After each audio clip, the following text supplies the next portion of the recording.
Amen. Praise the Lord. For the Father waits over Amen.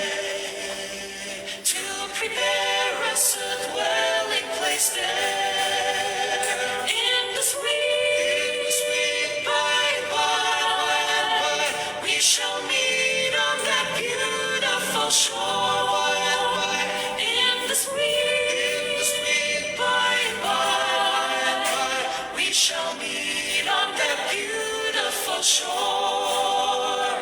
We shall sing on that beautiful shore the melodious songs of the blessed, and the spirits shall sorrow no more. Not a sigh for the blessing of rest. Praise the Lord. In the sweet by and by, we shall meet on that beautiful shore. In the sweet by and by, we shall meet on that Alright, so magandang gabi po.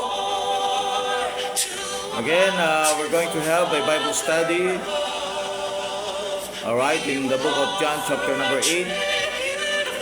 So after the song, we're going to resume our Bible study. Amen. Alright, so greetings from King James Bible Baptist Church. Ito po ang inyong lingkod, Pastor Jonathan Pascual, coming to you live from Sampaguita Street, San Vicente, Tarlac City, Philippines. Amen.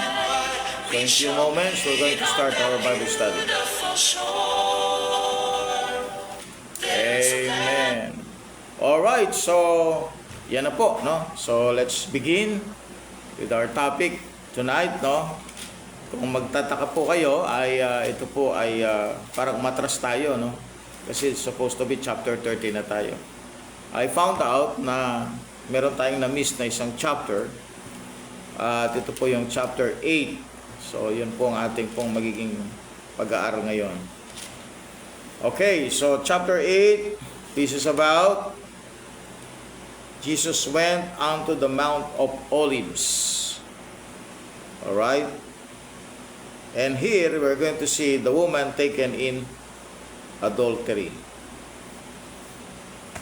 So, bago po tayo mag-start po, ay nais ko lamang pong batiin lahat ng isang magandang gabi from the Philippines. At sana po ay nasa maayos at mabuti kayong kalagayan ngayon. So, tayo muna po yung manalangin. Let's pray. Our Father in heaven, Lord, bless us with your blessing, strength, wisdom, Lord God. At dalangin ko, God, na sana po yung understanding namin ay magbula sa iyo, Panginoon Diyos, at i-guide niyo po kami sa iyong mga scriptures para po ma-enlighten po kami sa mga will at work na kung saan po ay iyong ginagawa sa mga mananampalataya. At naway, O God, sa pamagitan ng Bible study na ito, maliwanagan kami sa anumang iyong kalooban at masunod po namin ang iyong mga kagustuhan. Salamat po sa lahat ng ito ay aming dalangin sa pangalan po ng aming Panginoon Jesus. Amen. Alright, so topic po natin, John chapter 8. So verse number 1 up to verse 11. The woman taken in adultery. Yan, no? So, babasahin po natin. And then, we're going to see also from verse 12 up to verse 29, Jesus as the light of the world. Okay. So, it might be na itong chapter 8 ay na-erase, no, sa Facebook. At I'm trying to download every chapters na ating dinidiscuss. And I found out, okay, na-discover ko ito, wala ito sa Facebook. So ngayon uulitin natin kung hindi natin kung ito ay na-discuss natin o kaya ay ito po ay ating kukumpletuhin, no, yung chapter from chapter 1 to chapter number 12. So kung nangyari na ito, naituro na, so ito ay iuulitin natin para sa ganun ay parang review na rin, no? At the same time, lalong ma-refresh sa atin, no? Yung naging discussion. Alright, so yan. Ang aking wife ay nanonood. Amen, sa kanyang kwarto. Alright, so salamat po for joining us tonight. Alright, so let's read from verse 1. Jesus went unto the Mount of Olives. So makita natin karamihan sa kanyang discourse, kanyang mga sermon, ay ipinreach niya sa Mount of Olives. Alright, verse number 2, and early in the morning, he came again into the temple, and all the people came unto him, and he sat down and taught them. Okay? So kung makita po ninyo, that is also connected to chapter 6, verse 45, no? Yung format na nakalagay doon, and he sat down and taught them, no? So you can see also a similar situation in chapter 6, verse 45. 6:45. It is written in the prophets, and they shall be all taught of God. Every man, therefore, that hath heard and hath learned of the Father, cometh unto me. So, yung way of ng kanyang teaching, o yung pagtuturo niya, ay actually that is the plan of God for the people, no? Ito yung plano ng Ama. Ituro niya ang mga bagay-bagay patungkol po sa kaharian, tungkol sa kingdom ng Ama, no? So verse number 3, and the scribes and Pharisees brought unto him a woman taken in adultery, and when they had set her in the midst, they say unto him, Master, this woman was taken in adultery to the very act. Okay. So verse 1 to 11 have been rejected by all the members of the Alexandrian cult, although their Bible revisions will include the passage to make money off a bunch of Christian suckers. If we are to believe Nestle and United Bible Societies, every man went unto their own house. John 7:53. Immediately followed by, then spake Jesus again unto them. Verse 12. The word again, okay, appeared there, no? And when did he speak to them before? For a discussion of the manuscript evidence for the reading, we can use the book of Dr. Rockman, the Christian's Handbook of Biblical Scholarship. Because sa mga modern Bibles, no, at modern translators ngayon, they rejected verse 1 to verse 11. Although they reject it, no, as part of their manuscript, and yet, still, makita nyo na mag-a-appear yan sa kanilang mga Bible. Anong purpose nila? To make money, no? Although they don't believe that the passage from verse 1 to 11 exists, but still, they put that to their Bibles, kasi nga, accepted kasi ng marami na ang Bible should have verse 1 to verse 11 of chapter 8. Kaya kahit hindi nila piniwalaan ito, nilagay nila ito, no? Okay? So, ganun yung makikita yung pagiging hypocrite ng mga modern translators. Okay. Now, verse number 5. Now, Moses in the law commanded us that such should be stoned, but what says thou? Ito na, no? Nahuli daw nila yung babae caught on the act of adultery. And then, dinala nila kay Kristo. Okay, tandaan natin, at the very act, no? In the very act na gagawa nila, nahuli, no? On the very act. Alright? So, kumbaga, huli sa akto. Yun ang ibig sabihin nun, ha? At ngayon, tinanong nila si Kristo. Now, Moses in the law commanded us that such should be stoned. But what says thou? Such should be stoned. Dapat mamatay, no? Stone to death. Pero bago nila ginawa yun, dinala muna nila kay Kristo para ma-examine nila anong turo ni Kristo tungkol dito, or magamit nila yung sinasabi ni Kristo laban sa Kanya, at maging testimony ng mga witnesses na lalaban kay Kristo na may sinabi siyang hindi tama sa mga kautusan ni Moses. Okay. So yun ang point nila dito, no? Hulihin si Kristo sa kanyang bibig. So chapter 8 verse 4, this verse determines the Pharisees' response in verse 9.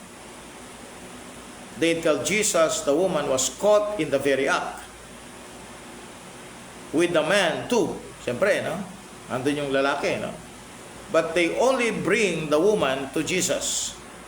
Undoubtedly, when Jesus stoops down and writes the first time, in verse 6, he begins to give them Leviticus 20 verse 10 and Deuteronomy 22 verse 22.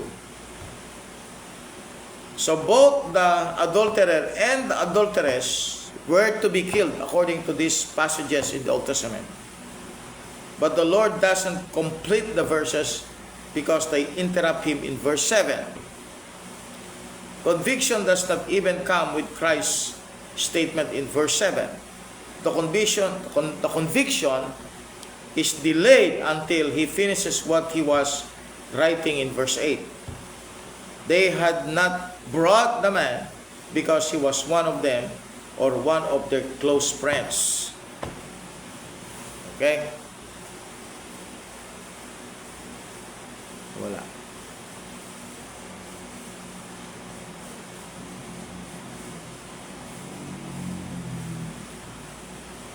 Okay, so nawala tayo. Alright, so magandang gabi po sa ating mga viewers. Ayan. Okay, nag-rotate yung camera. Brother Ranel Clark, good evening. Sister Nolin, good evening. No. Ayan. So we have Sister Anna, Sister Karina. Alright, praise the Lord. And then we have kanina we have Brother Magno, nakita ko. Okay, so tuloy-tuloy po tayo. So we are now in chapter 8, no? Hinuli nila ngayon yung babae, hinarap nila kay Kristo, at sabi nila, nahuli nila namin ito. No? In the very act.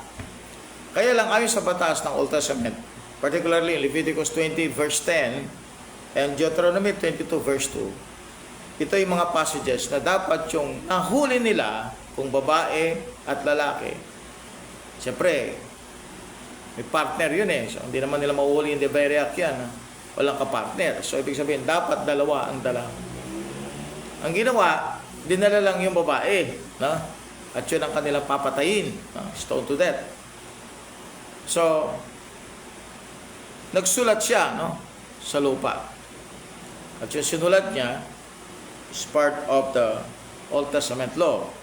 Leviticus 20 verse 10, Deuteronomy 22 verse 2. So the conviction is delayed until he finishes what he was writing in verse 8. They had not brought the man because he was one of them or one of their close friends. Wow. Grabe, no? Gusto pa nilang hulihin si Jesus Christ sa situation na ito, no? So verse 6, they said, tempting him that they might have to accuse him. But Jesus stooped down and with his finger right on the ground as though he heard them not. Now, this writing with his finger, right, is also connected as Jesus Christ is God manifest in the flesh. Di ba nangyari yan? Sumulat din siya sa bato, no? Exodus chapter 8 verse 19, Psalm chapter 8 verse 3, Daniel 5:5, no? Yung finger na nakasulat to sa wall, yung writings on the wall, finger din ng Diyos. So merong koneksyon, yung pagsulat ni Kristo with his finger doon sa lupa, at yung writing on the wall, at saka yung Ten Commandments. Made from the finger of God. Here, sabi ng Bible, with his finger wrote on the ground. So that automatically connects to a previous passages of the Old Testament na mayroong writing on the wall at saka writing doon sa tablets of stone. That's Jesus Christ manifesting here as God, the Creator of the Old Testament. Verse 7. So when they continued asking him, he lifted up himself and said unto them, He that is without sin among you, let him first cast a stone at her. Sino yung walang kasalanan sa inyo, mauna nang magbato. And again, he stooped down and wrote on the ground. So yung sinabi niya, yun ang naghatid ng conviction sa kanila. They were convicted with their sins. Verse number 9. Alright? Went out one by one.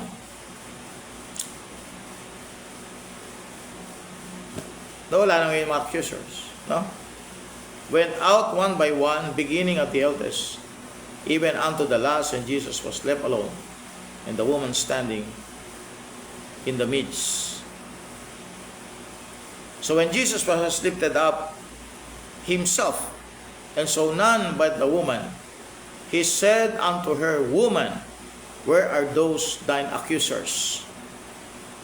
And hath no man condemned thee?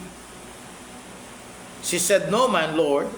And Jesus said unto her, Neither do I condemn thee. Go and sin no more. So this is God in the flesh forgiving an adulterer. So when Jesus had lifted up himself, so none but the woman, and said unto her, Woman, where are those thine accusers? But no man condemned thee. That proves na effective yung kanyang ginawa, no? Sumulat siya sa lupa. At yun nag-convict sa mga tao na hindi sila pwedeng magbato sa babae. Kasi bakit? Eh sila din makasalanan. Sama din sila sa action na ito. Alright? Part din sila nitong action na ito. Sinasabi lang, we caught at the very act, no? Or in the very act. Kasama din sila ito. Partner sila dito. Part sila ditong kasalanang ito. So kaya wala silang magawa. Hindi nila pwedeng ipatuhin, no? Because alam nila at sa conscience nila at alam din ni Jesus Christ na lahat sila ay may kasalanan. Okay, so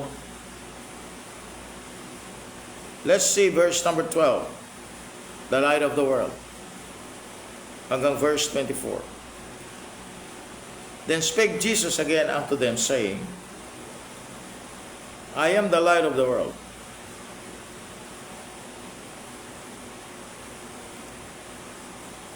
He that followeth me shall not walk in darkness, but shall have the light of life. So this is actually automatic na connected ito sa chapter 1. No? Sino yung light of the world? Let's see the Bible. John chapter 1, verse 9. That was the true light which lighted every man that cometh into the world. Okay? So si John the Baptist, hindi siya yung light, but he bear the light. Sabi ng Bible, he bear witness of the light. He was not that light, but was sent to bear witness of that light. Kaya dito, sabi ni dito sa verse 12, si Kristo na mismo nagsabi, Then spake Jesus again unto them, saying, I am the light of the world. He that followeth me shall not walk in darkness, but shall have the light of life. We need Jesus Christ to bring us the light. No? So since we are in darkness, we are in darkness, sin is the reason of that. No? We are in darkness, and we need the light. And this light is not just the light na makita natin, sunlight, moonlight, or yung mga lights na makita natin, street lights sa loob ng bahay. This light is beyond the brightness of the sun. This light is actually the person himself. Jesus Christ is the light. Siya yung liwanag. And that's why when you accept Christ, as your Lord and Savior, you have a light inside. May liwanag ka sa loob. Ha? So, isipin natin nasa liwanag tayo sapagkat kay Kristo. Nasa liwanag tayo sapagkat nandito tayo nag-aaral ng salita ng Diyos. Nasa liwanag tayo. So, alisin mo yung salita ng Diyos, alisin mo si Jesus Christ, what will remain? Darkness. Kaya nga, sabi ni Christ, sa John chapter 3 verse 19, they love darkness more than light because their deeds were evil. Alright, ulitin natin. Then spake Jesus again unto them, saying, I am the light of the world. He that followeth me shall not walk in darkness, but shall have the light of life. Amen. If you follow Jesus Christ, then you will stay in the light. Okay. The Pharisees therefore said unto him, Thou bearest record of thyself. Thy record is not true. Yun ang mga Pharisees, no? Ito yung mga ataktok, no? Ito yung bumabanat palagi. Ito yung mga alalay ni Satanas.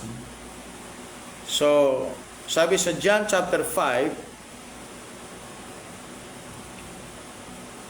verse 31. Let's see the Bible. John 5:31. Okay, John 5:31. Sino yung liwanag ng salibutan? Walang iba kundi si Kristo. John 5:31. I can of mine own self do nothing, as I hear judge, and my judgment is just, because I seek not mine own will, but the will of the Father which hath sent me. So yun ang kanyang patutuo, no? Sabi niya, wala akong sinasabing iba kundi yung gusto ng Ama, no? John chapter 7 verse number 18, no? 7:18. He that speaketh of himself seeketh his own glory, but he that seeketh his glory that sent him, the same is true, and no unrighteousness is in him. Sabi niya, he that speaketh of himself seeketh his own glory, but he that seeketh his glory that sent him, the same is true, and no unrighteousness is in him. See? So yung truth na sinasabi ni Christ ay galing sa Ama, no? Siya yung spokesperson ng Ama. Kaya pag sinabi mong sinungaling si Kristo, tulad ng sinasabi ng mga Pharisees, parang sinasabi mo na rin sinungaling yung Ama na nagsugo sa kanya. So that's it, no? So we know now na yung truth, no, ay may dalawang witness. Sino yon? Yung Ama at saka yung Anak. Tignan natin sa verse number, sabi niya sa verse 14, Jesus answered and said unto them, Though I bear record of myself, yet my record is true, for I know whence I came. Okay, galing sa Ama, and whither I go, but you cannot tell whence I come and whither I go. Ye judge after the flesh, I judge no man. And yet, if I judge, my judgment is true, for I am not alone, but I and the Father that sent me. So this is a verse that you can use against the oneness group.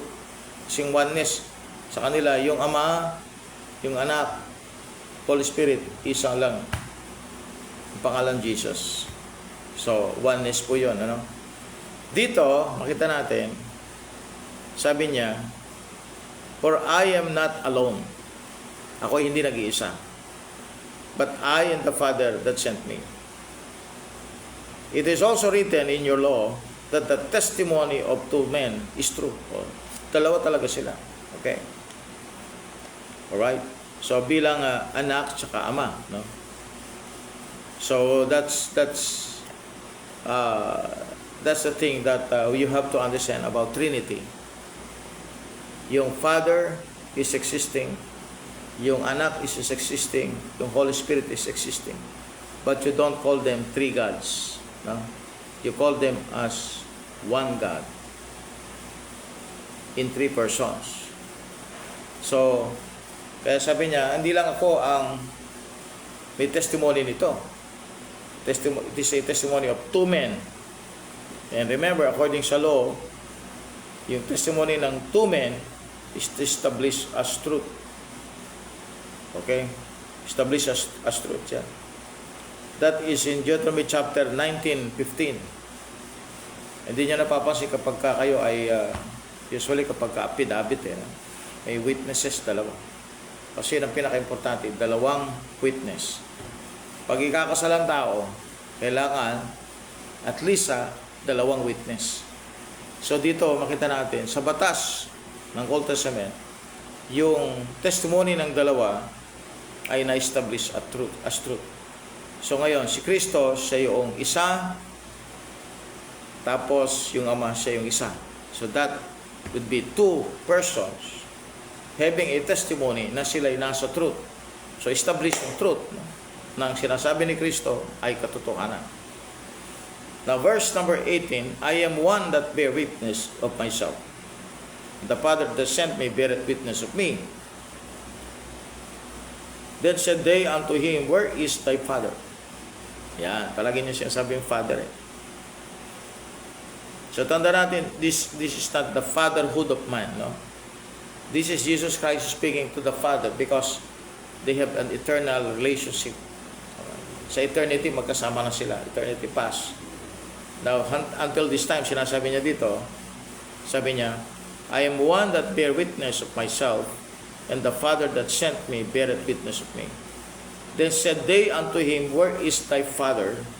Jesus answered, ye neither know me, nor my Father. But ye have known me, you should have known my Father also. Okay, so that tells us that if you know Christ, man, if you know Christ, yung meron ka talagang true knowledge about Christ, then you will understand that the Father and the Son has many similarities, no? Not only by nature, but also of love, no? Yung pag-ibig sa kaluluwa. So we have different, sabihin natin, truth about the Father and the Son, but you will see that they are in similarity. Alright? Yun yung kakaiba ng yung oneness group na kung saan sa kanila isang person lang.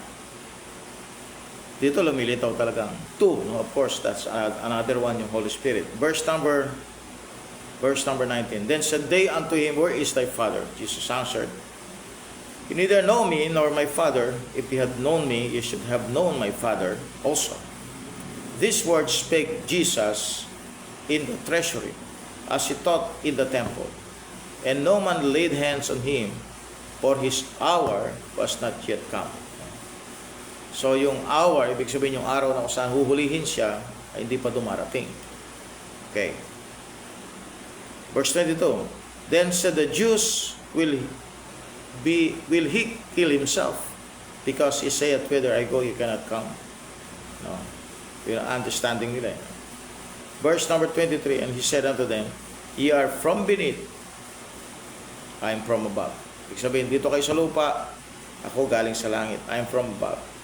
Ye are of this world, dito kayo sa mundo, I am not of this world. Hindi ako kabilang sa mundo ito. Why? Because his true place is the third heaven. Okay, yun ang true place ni Christ. He said unto them, ye are from beneath, I am from above. Ye are of this world, I am not of this world. I said therefore unto you that ye shall die in your sins, for if ye believe not that I am He, ye shall die in your sins. Yun ang hopelessness, no, ng mga nag-reject kay Christ. That's the hopelessness. Kaya nga, napakalagang yung main central knowledge of the Scripture is actually about the Son, about the King of Israel. Kaya nga, yung purpose ng kanyang pagdating, yung Israel should be forgiven. At the same time, those in the future, may dual application kasi ang New Testament, those in the future, Gentiles that will believe Jesus Christ, Yun yung program ng Diyos para sa New Testament. Pero meron din siyang program sa mga Hudyo. Okay? So ngayon, ang mga Hudyo should repent because the kingdom is coming. Kingdom is coming. But the problem is that they did not repent. Kaya sabi sa verse 24, "And I said therefore unto you that you shall die in your sins, or if ye believe not that I am He, ye shall die in your sins." So medyo mabigat yung binitawan ni Kristo. No? Sabi niya, "You shall die in your sins." Ibig sabihin, you shall die unforgiven. And you will go to hell forever and ever. Alright, verse number 25. Jesus claims God as His Father. Hanggang verse number 29. "Then said they unto Him, Who art thou? And Jesus said unto them, Even the same that I said unto you from the beginning. I have many things to say and to judge of you, but He that sent me is true, and I speak to the world those things which I have heard of Him." So this is Jesus Christ telling us that He is with the Father before the world began. Sama na niyang Ama. Verse 27, "They understood not that He spake to them of the Father. Then said Jesus unto them, When ye have lifted up the Son of Man, then shall you know that I am He, and that I do nothing of myself, but as my Father hath taught me, I speak these things." So, patuloy niyang sinasabi because ang hula kasi yung servant of Jehovah, and Jesus Christ as the fulfillment of the servant of Jehovah, He's always telling us na yung Father masigit pa sa Kanya in terms of the position. Okay, hindi naman in terms of nature. So huwag kayong malilito, no? In terms of position, mas mababa yung anak sama.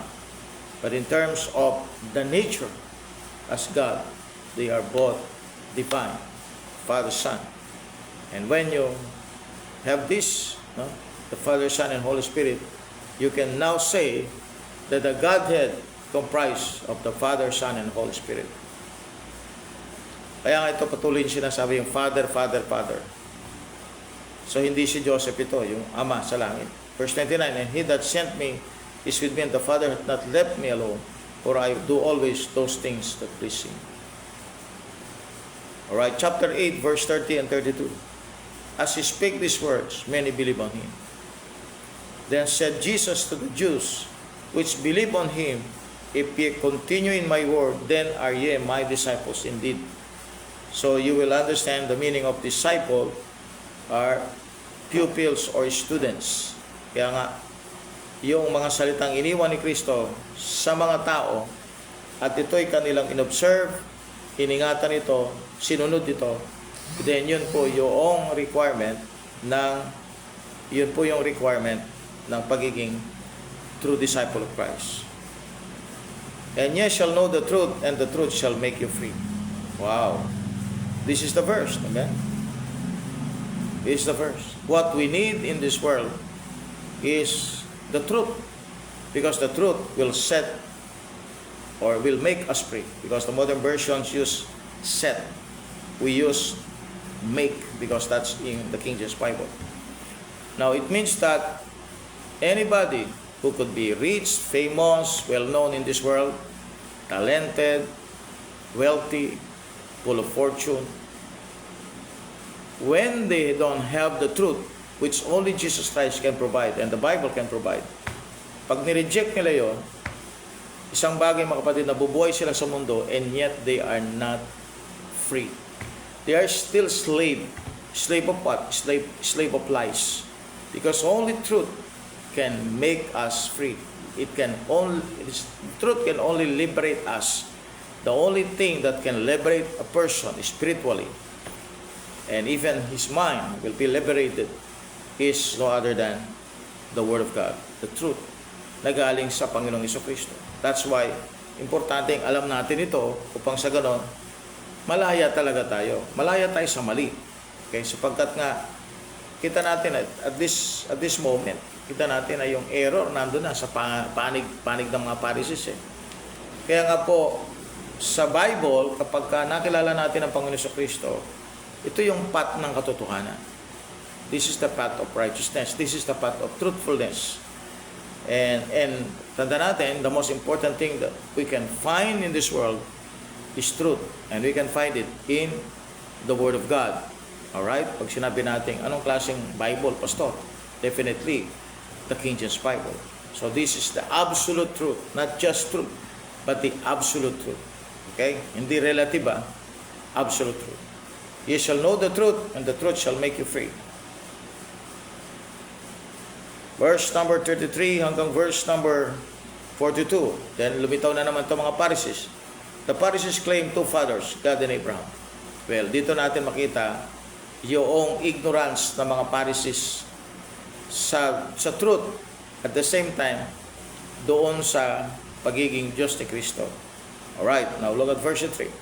They answered him, we be Abraham's seed, and were never in bondage to any man. How sayest thou, ye shall be made free? Of course, this is lies. No? They are in bondage. They've been in bondage for many years since they've been captive sa Babylon. Bondage na talaga sila. Alright? So this is a hypocritical stupidity of the Pharisees. The nation of Israel was born out of bondage to Pharaoh of Egypt. In the book of Judges, they served many kings from different nations. Eglon of Moab, the Jabin of Canaan. The 10 northern tribes were taken into captivity by Salmaneser of Assyria, and they remained in captivity through the reigns of Sennacherib and Esarhaddon. Judah and Benjamin were taken captive by Nebuchadnezzar, the Chaldean, and they remained captives by Babylon through the reigns of Evil-Merodach and Belshazzar. Even in fact, according to Nehemiah 9 verse 36-37, the Jews were still in slavery during the reigns of the Persian kings of Darius and Cyrus. Okay? Artaxerxes. So, tuloy-tuloy natin, kita natin, hanggang pagdating kay sa mga Caesars, they are in bondage. Kaya ito pong pagkukod ng Pharisees na sabi niya, we be Abraham's seed and were never in bondage to any man, that's a big mouth of lie. Alright? Jesus answered them, verily, verily, I say unto you, whosoever committed sin is the servant of sin. So ngayon, hindi lang sila servant ng tao, no, ito mga ng nation Israel, kundi servant din sila ng kanilang kasalanan. Similar with us. Amen? Wala talaga tayong kalayaan pag pinag-usapan ang kasalanan. We're bondage of sin. Now, only Jesus Christ can liberate us. Only Jesus Christ can give us the true freedom. Sapagat siya po ang nagdusa na matay sa cross para sa kasalanan natin, para patawarin tayo sa ating makasalanan. Sabi sa verse 35, and the servant abideth not in the house forever, but the Son abideth ever. If the Son therefore shall make you free, ye shall be free indeed. Okay? Ye shall be free indeed. Okay. Now, tuloy po tayo. I know that ye are Abraham's seed, but ye seek to kill me, because my word hath no place in you. I speak that which I have seen with my father, and ye do that which ye have seen with your father. They answered and said unto him, Abraham is our father. Jesus Christ said unto them, if ye were Abraham's children, ye would do the works of Abraham. You will do the works of Abraham. But now ye seek to kill me, a man that hath told you the truth, which I have heard of God. This did not Abraham. So si Abraham naging faithful sa Diyos. But the Pharisees are not faithful to God. They are not faithful to the Father. Verse 41, ye do the deeds of your father, which is of course the devil. Then said they to him, we be not born of fornication, we have one Father, even God. Sabi nila, ang Father namin yung God. Okay. Now, this will tell you, my friends, very clear, na hindi lahat sa buong mundo ay anak ng Diyos. Dito sinasabi ni Christ, hindi nyo ama ang ama. Hindi nyo ama ang Diyos. Jesus said unto them, if God were your Father, you would love me. Mamahalin nyo ako. For I proceed forth and came from God. Neither came I of myself, but He sent me. So this will tell you that Jesus Christ claims to be God. Alright? And these Pharisees claim two fathers. Dinibang sila ni Jesus Christ. Hindi nyo, kung talagang ama ninyo si Abraham, dapat sinunod nyo si Abraham. Sapagat si Abraham sumunod sa ama. At kailanman hindi nyo ama ang Diyos. Because your father, sa verse 43, is the devil. Verse 43. Jesus revealed Satan as the father of the Pharisees. Bigat nito, no? Spiritual father. Why do you not understand my speech, even because you cannot hear my word? Ye are of your father the devil, and the lust of your father will do. He was a murderer from the beginning, and abode not in the truth, because there is no truth in him. When he speaketh a lie, he speaketh of his own, for he is liar and the father of it. And because I tell you the truth, ye believe me not. So the father of lies, right? The father of murder, the father of evil thing, the father of evil thing, no other than the devil. Kaya itong mga Pharisees na ito, they are influenced by the devil. In the time na si Kristo nag-minister for 3.5 years, nandun sila palaging nagko-contest, nag-a-attack, nag-o-oppose kay Kristo. Because yung spirit na nagko-control sa kanila during that time ay walang iba kundi si Satan. And the father of them is not God, but Satan. Verse 46. Which of you visit me of sin? And if I say the truth, why do you not believe me? He that is of God heareth God's words. Ang sa Diyos, nakikinig ng kanyang salita. You therefore hear them not, because ye are not of God. So yung sinasabi ni Jesus Christ, salita ng Diyos, at ayaw nilang pakinggan, ibig sabihin, sabi ni Jesus Christ, hindi kayo sa Diyos. Ye are not of God. Straight, no? So, verse 47, if you are not interested in reading, memorizing, or learning the Bible right now, you are either dead or you are dying spiritually. Okay? So, the hypocrites who alter Matthew 5:22, John 5:39, 1 Timothy 3:16, 2 Timothy 2:15 are not of God. They are just carnal bibliophobia, whether they are saved or lost. So they are what? They are being guided by the devil. Kaya nga itong mga modern translators na ito, they omit, they change, they add to the words. So wala na silang respeto sa salita ng Panginoon. Kaya sabi ng Jesus Christ, he that is of God heareth God's words, ye therefore hear them not, because ye are not of God.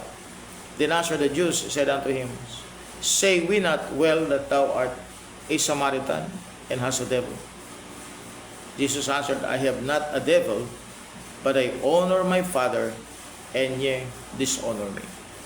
So this actually equivalent ito sa unpardonable sin. Yun ay applied lang sa Israel sa panahon ni Kristo na siya nagme-minister for 3.5 years, yung unpardonable sin. Okay. Ito yung binabanggit niya kanina. Sabi niya, wala akong devil. No? Jesus answered, I have not a devil, but I honor my Father, and you do dishonor me. Yun ang gustong palitawin ng mga Pharisees na siya may diablo. No? Kaya nga, they rejected the Holy Spirit. They rejected the Son. They rejected the Father ng Israel. So no wonder after the crucifixion, dire-diretso sila in spiritual darkness. Hanggang ngayon, ang knowledge nila sa Scripture ay talagang konting-konti lang. Lalong-lalo na pag pinag-usapan yung church age doctrine. Wala sila halos alam dito. Okay? And I seek not mine own. So Jesus Christ openly claims to be Jehovah. And I seek not mine own glory. There is one that seeketh and judgeth. Verily, verily, I say unto you, if a man keep my saying, he shall never see death. Alright? So, sapagat si Jesus Christ, siya yung resurrection and the life, John 11:35. Or John 11:25. Then said the Jews unto him, Now we know that thou hast a devil. Abraham is dead, and the prophets, and thou sayest, If a man keep my saying, he shall never taste of death. Art thou greater than our father Abraham, which is dead, and the prophets are dead? Who makest thou thyself? Jesus answered, If I honor myself, my honor is nothing. It is my Father that honoreth me, of whom ye say that He is your God. Sinasabi ni Kristo, kung i-honor ko lang sarili ko, sa akin lang yun. Nothing yun. Pero I am sent by the Father, and the Father honoreth me. Yet ye have not known Him, but I know Him.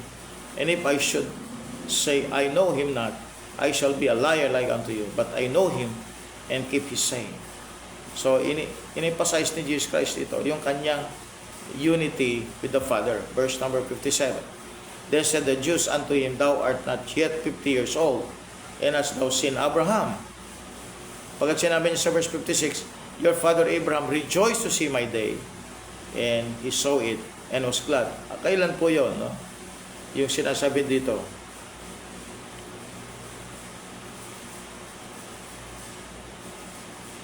Ito yung panahon sa Genesis chapter 22 verse 5. Right?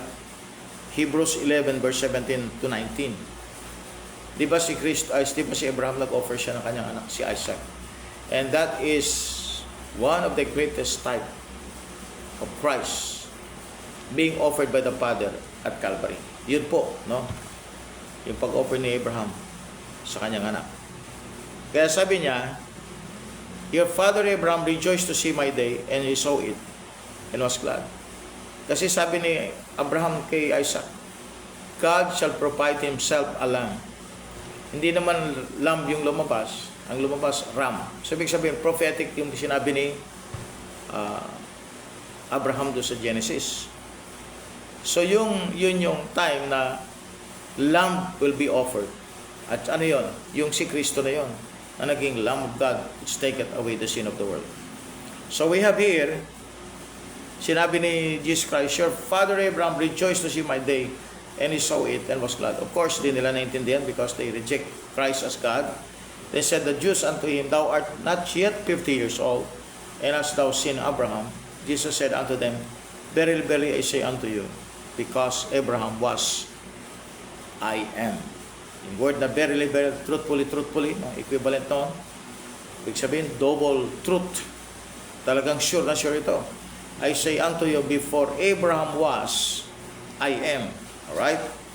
So this is the reference to the Tetragrammaton, pronounced without the power behind it.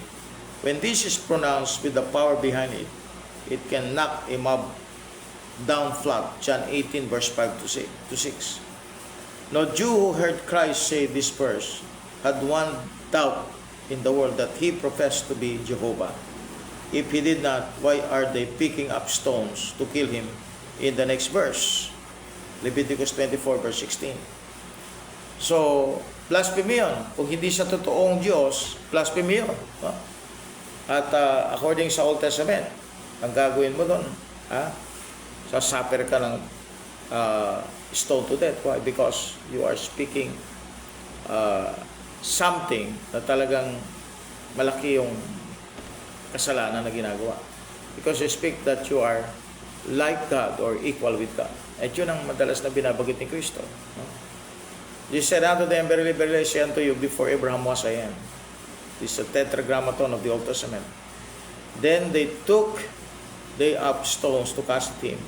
But Jesus had hid himself and went out of the temple, going through the midst of them, and so passed by. So, yung sinabi ni Kristo na siya ay, before Abraham was, I am. That it is a very strong verse that Jesus Christ is God. Amen. God siya. So, ito yung patunay ng mga Hudyo, ayaw nila talaga si Jesus Christ because of His claim. Until now, no? Ang tawag ng mga Hudyo kay Kristo is impostor. Tayo kaya po tayo nagkaroon ng knowledge about these truths. It is because nag-close ang door sa mga, temporary lang ito sa mga Israelites. Temporarily. So pumasok ang church age, So marami ang Gentiles, majority ng mga na-saved under the Christian age or church age are Gentiles, majority. No? Sapagkat ang nation Israel since the crucifixion up until this time, they rejected Jesus Christ. Okay, so recapitulate po natin. Ulitin natin kung paano naging discussion natin. Na-discuss natin yung discourse sa Mount of Olives, chapter 8, na kung saan po as Jesus Christ is speaking, merong isiningit dito na eksena. At yung ang adulterer.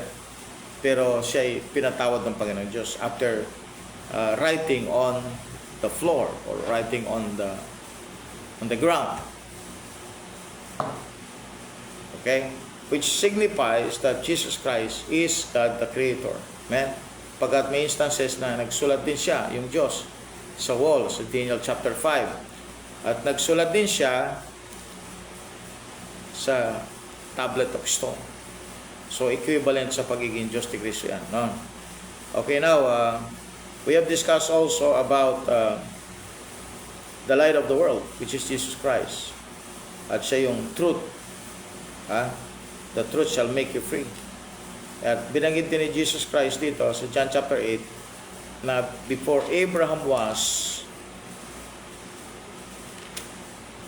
I am He. So that tells you that chapter 8, alright, ay isang chapter na makita mong maliwanag anong relasyon ni Jesus Christ sa Ama. At lumitaw dito yung si Satan, no? Sa John chapter 8 verse 44. At dito rin nabanggit na si Jesus Christ is the I am, tetragrammaton of the Old Testament. So napaka gandang pag-aralan ito chapter 8. At ituloy po natin sa next meeting po natin ay chapter 30 na po tayo. So mahaba-haba pa po ang takbuhin, pero tuloy-tuloy lang po sapagkat saan pa pupunta ito kung di matapos ito, kung tuloy-tuloy tayo magtuturo. Alright, again, bago po ako mag-pray, Sister Nolin, thank you for joining. Brother Ranel Clark, my wife, alright. Pastor, Brother Yo Mario Garcia, thank you for joining us. Sister Rose, amen. Pastor Bert, Brother Bert Santos, ayan. Meron siyang comment si Brother Bert. Yung mga Pariseyo, Sadduceo ay lumitaw sa panahon ng 400 silent year. Kinalaban nila sila ng Panginoon. The entire 400 years, silent years, Israel is in apostasy. No? Kaya nga, ang preaching ni John the Baptist immediately, repent. No? Repent. They are in apostasy, they are in sin. Kaya nga, tuloy-tuloy ang pag-decline ng Israel. Pero, merong binanggit ang Micah patungkol sa Israel. Although they are in apostasy, may binanggit yung Micah sa Micah chapter 6. Tignan natin yung Old Testament. Alright, Micah chapter 6. Alright, ito sabi niya, He hath shewed thee, O man, what is good, and what that the Lord require of thee, but to do justly, and to do love mercy, and to walk humbly with God. No? During the time ng apostasy ito, sinasabihan sila ng prophet Micah, ano ang dapat nilang gawin. Okay? So, ibig sabihin, God has still mercy to them. Kaya nga sabi ng Bible sa Lamentations 3:23 and 22:23, great is thy faithfulness, your mercy, they are new every morning, great is thy faithfulness. Yung mercy niya, hindi po kumukapas. No? Let's see the Bible in Lamentation. Ito yung time ng apostasy ng Israel. No? Pero nandun pa rin yung grace ng Diyos sa kanila. Lamentations 3:22, sabi ng Bible, it is of the Lord's mercies that we are not consumed, because His compassion fail not. No?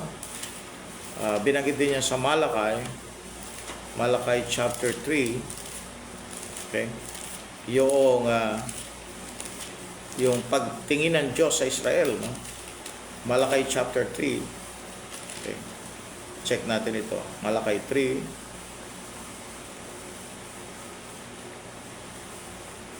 Okay.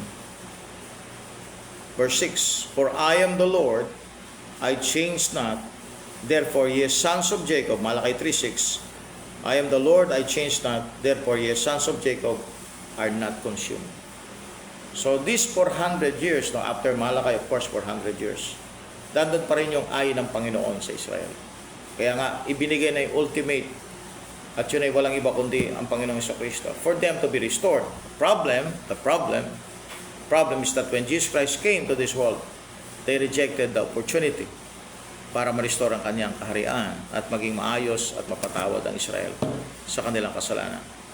Kaya nga, nag-ship ang Diyos ng program, and the program, yan na, yung church age program, and God used the apostles to bring this program. Una niyang ibinigay yan, of course, walang iba kundi kay Peter, hindi lang niya acknowledge yun no, sa chapter 10 of Acts. Pero eventually, pagdating na si kay Pablo, yun na, naging clear na sapagkat yung mystery about the body of Christ, about the new birth, and about Jesus Christ as God, the mystery, the 7 mysteries, binigay na yon as revelation kay Paul. So, up until this time, andito pa rin tayo sa time ng church age, sa mystery ng program ng Diyos. Alright, now saan ni-reveal yung mystery. At up until this time, hanggang rapture. And then tribulation will enter. But in the second coming of Christ, yung mga pangako niya sa Old Testament, ibabalik niya yon at itutuparin niya yon para sa bansang Israel. So, Israel is not yet true. No? Hindi pa rin siya tapos sa plano ng Diyos sa kanya. Okay? So, yung mga Pariseo sa Sadduceo ay kumilitaw na sa panahon ng 400 silent years, kinilabas sila ng Panginoon. So, yung namang mga antay talaga, no, yung mga against, since in John chapter 8 verse 44, maliwanag na yung mga Pariseo sa Sadduceo, yung mga attack, yung mga attack kay Jesus Christ, alam natin, nandun sila sa side ng devil. So, sila yung nasa Matthew 7 actually, na binanggit sa verse 21 na sinasabi niya, Lord, Lord, and they prophesy and they even heal in the name of Jesus Christ, but I never knew you, depart from me. So these people are religious, but they don't have the power of God. Okay? So maraming gano'n, no, sa ating panahon. They appear to be religious, and yet they don't have the salvation, they don't have the power of God. Alright, so thank you po, Brother Justin Dumadaog, and Brother Magnon Mandal, and yan. Yan yung mga kasama natin. Okay. So, praise the Lord. Amen. At nagkaroon tayo ulit ng opportunity makapag-aral ng salita ng Diyos. So, tayo po ay mag-pray. Dalangin po tayo. Dakilang Diyos, marami pong salamat sa time na binigay niyo po sa amin. Lakas, kakayanan, opportunity, Lord, para po ituro ang iyong salita. John chapter 8 is a very important chapter sa Bible. Not only the book of John and the book of, or the Gospel of John, because it speaks about Jesus Christ very clear that He is the I am, the Lord of the Old Testament. Thank you, Lord God, for all these things. You have given us your personality, your identity as our Lord and our Savior. In Jesus' name we pray. Amen and amen. Alright, God bless you po sa lahat ng mga kasama. Ingat po kayo, pagpalain kayo ng Diyos, naway ilayo kayo ng Panginoon sa mga karamdaman, sagutin ng Diyos ang inyong panalangin, at magkaroon kayo ng prosperity sa buhay ninyo, in the sense that you can use it for your family. No? So, salamat po, no, sa inyong pong patuloy na pagsubaybay sa programa ng Real KJB. So, Real KJB Believers is now signing off. God bless you all. See you po sa next video natin.